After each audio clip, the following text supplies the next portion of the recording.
fraîcheur de perles, comme cet avion cargo chinois qui parachute des vivres et des médicaments aux gens affamés et malades de Gaza.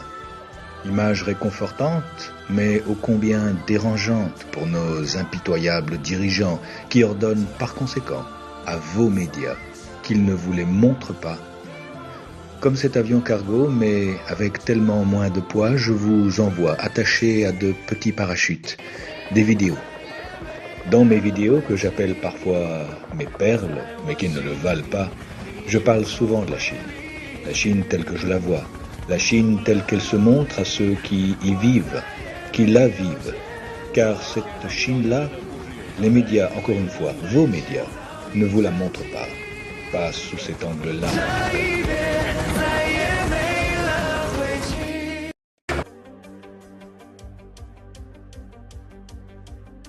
Comme on vous enferme, ou on tente de vous enfermer, dans le très étriqué et très négatif récit officiel, un peu à la manière des Gazaouis qu'on enferme dans un camp à ciel ouvert, où ils meurent, quand on y pense.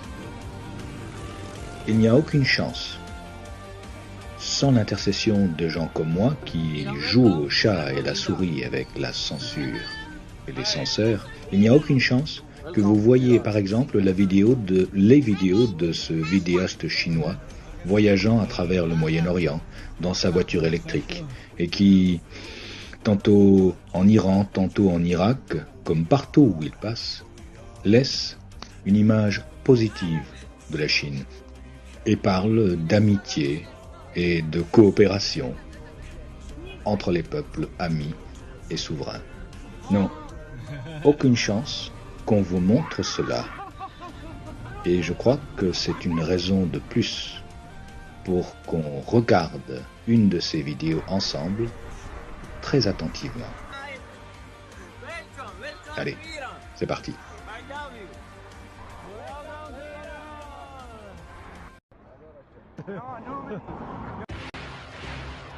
Depuis quelques jours, tout le Moyen-Orient est enveloppé dans la fumée de la guerre. Avant, je croyais que la guerre était très loin de moi. Ce n'est que lorsque vous vous tenez devant elle que vous pouvez vraiment éprouver cette terrifiante puissance.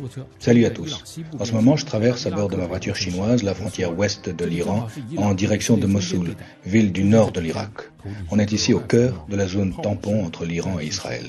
Au-dessus de ma tête, le ciel est particulièrement agité. Explosions et bruits de guerre me rappellent à chaque instant que ceci est une zone de guerre. Regardez derrière moi ces murs écroulés. Cet endroit, un point stratégique sur la route de la soie, a 3000 ans d'histoire. Et en quelques années, la guerre l'a transformé en un enfer sur terre, où des vestiges millénaires ne sont plus que ruines. D'innombrables familles ont été chassées de leur foyer. Les rues que je traverse n'offrent à ma vue qu'un paysage désolé. Les murs sont criblés d'impacts de balles. Les poutres sont à moitié suspendues en l'air, comme pour nous parler du désespoir et des souffrances passées. Mais ce qui me bouleverse le plus, c'est l'esprit chaleureux des gens. Dans des bâtiments éventrés par les bombes, ils ont installé de petits étals. Entre des constructions qui menacent de s'écrouler, ils tiennent de petits commerces. Le petit peuple a gardé son optimisme malgré la guerre. Regardez l'étage supérieur de ce bâtiment. Il a beau ne plus exister, au-dessous, une nouvelle vie est reprise. Vous êtes chinois ou japonais? Je suis chinois. Sur le coup, j'ai senti ma gorge se serrer. Ils ont beau vivre dans des conditions extrêmement difficiles, ils tiennent à faire preuve de la générosité la plus élémentaire envers quelqu'un comme moi venant de très loin. Il y a, je le comprends, une sorte de chaleur humaine qui ne connaît pas les frontières, qui ne fait pas la distinction entre les riches et les pauvres. Quel accueil! Vous venez de Chine? C'est ça, de Chine.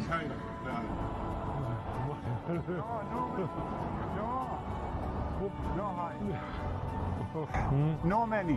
No money. Hey, you're welcome. What? No. This was for you. Why? Good luck. Good luck. Leurs yeux ne reflètent aucune méfiance, rien que la bienveillance la plus sincère. Au milieu des débris qui attendent d'être éclaircis, dans des bâtiments éventrés, j'assiste à un feu d'artifice de candeur et de bonté. Les yeux pleins d'espoir, ils conservent au moment le plus difficile de leur vie Une dose incroyable d'optimisme. Courage! J'aime la Chine. Cette voiture de fabrication chinoise, c'est de la bonne bagnole. D'Iran, où la fumée n'est pas encore dissipée, à Mossoul, brisée mais qui revit. D'un bout à l'autre, moi, le Chinois dans sa belle voiture, je n'ai éprouvé que de la gentillesse, du respect. Et je comprends soudain la portée de l'adage qui veut que ceux qui ne se développent pas sont condamnés à souffrir, car seul un État fort est respecté. La triste conjoncture dans laquelle se trouve le Moyen-Orient me fait penser à l'époque où notre propre pays, la Chine, était meurtri et dévasté. Nous aussi avons fait l'expérience de la faiblesse et des calamités. C'est la raison pour laquelle nous avons mis tout en œuvre pour devenir puissants.